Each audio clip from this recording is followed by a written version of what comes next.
కొంతమంది పిల్లల్ని కంటారు. చిన్నప్పుడేమో వాళ్ళకు బెత్తం వాడరు. భయం, భక్తి నేర్పరు. గాలికి వదిలేస్తారు. ఊరి మీద పడి పెరుగుతాడు. వాడు అన్ని చెడ్డ మాటలు నేర్చుకొని, చెడ్డ పనులు నేర్చుకొని, అదంతా ముద్దుగా చూస్తూ ఉంటారు ముచ్చటగా. డిసిప్లిన్ చేయరు పిల్లల్ని.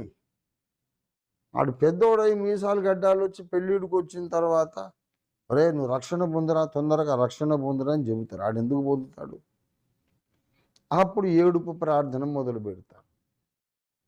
కనబడ్డ పాస్టర్‌గాళ్ళలో చెప్తారు, మావాడు మారాలండి, ప్రార్థన చేయండి, ప్రార్థన చేయండి, ప్రార్థన చేయండి. నువ్వు చిన్నప్పుడు ఏం చేసావమ్మా? బాలుడు నడవలసిన త్రోవను వానికి నేర్పుము, వాడు పెద్దవాడైనప్పుడు తొలగిపోడు. ఆ తెలివి లేదు. మొక్కై వంగనిది మానే వంగున. అంత చిన్న మొక్క ఉన్నప్పుడు వంచితే వంగుతుంది. ఎటైనా వంచొచ్చు. కానీ రానుగా ఎదిగిన తర్వాత వంచితే వంగుతుందా? గొడ్డలి కావాలి. చిన్నపిల్లల్ని పెంచడం తెలీదు. వాడు అడిగిందల్లా ఇచ్చేయాలి. వాడిని ఏమనొద్దు, ఏడవనియొద్దు, ఏడ్చే అవకాశం మీరు రానియొద్దు. ఇది ప్రేమ అనుకుంటున్నారు. పిచ్చి ప్రేమ, తెలివి తక్కువ ప్రేమ, పాడు చేసే ప్రేమ, నాశనాన్ని తెచ్చిపెట్టే ప్రేమ ఇది. పిల్లల్ని పెంచేవాళ్ళు చాలా చాలా జాగ్రత్త.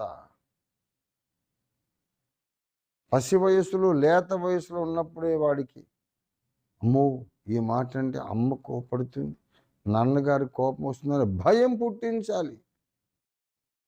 పుట్టించలేకపోతే పిల్లల్ని పెంచడంలో మీరు విఫలమైనట్టే.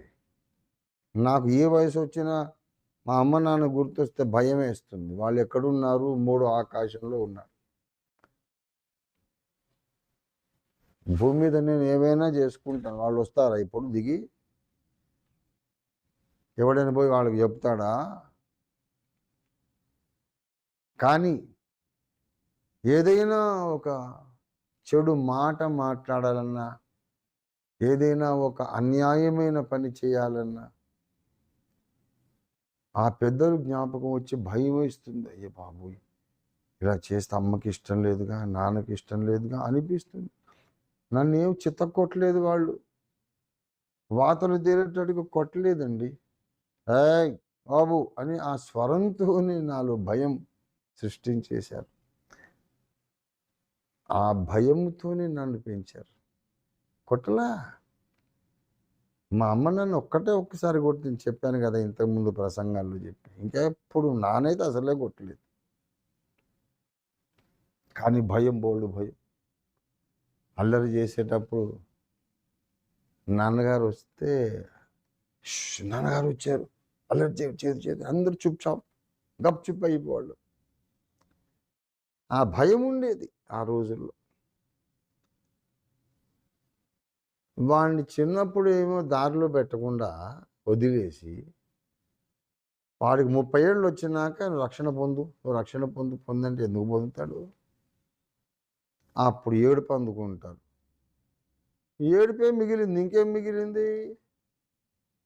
ప్రార్థన చేసి చేసి చేసి వారం రోజులు ఉపవాస దీక్ష, 40 రోజులు ఉపవాస దీక్ష, 80 రోజులు ఉపవాస దీక్ష, ప్రార్థన చేసి చేసి నేను చాలా ప్రార్థన వీరుణ్ణి, ప్రార్థన యోధురాలని ఫీల్ అయిపోతారు.